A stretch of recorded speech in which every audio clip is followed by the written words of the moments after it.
Hola, muy buenas con todos y saludos muy cordiales para toda la hinchada crema.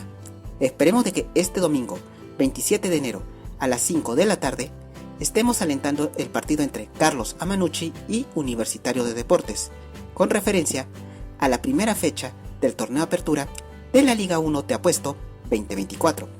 El escenario es en el Estadio Mansiche, ubicado en Trujillo, La Libertad. Esperemos de que hagan un excelente partido jugando en calidad de visita. Así que mucha suerte y éxitos para todo el equipo crema y juntos podemos decir y dale U. Muchas gracias.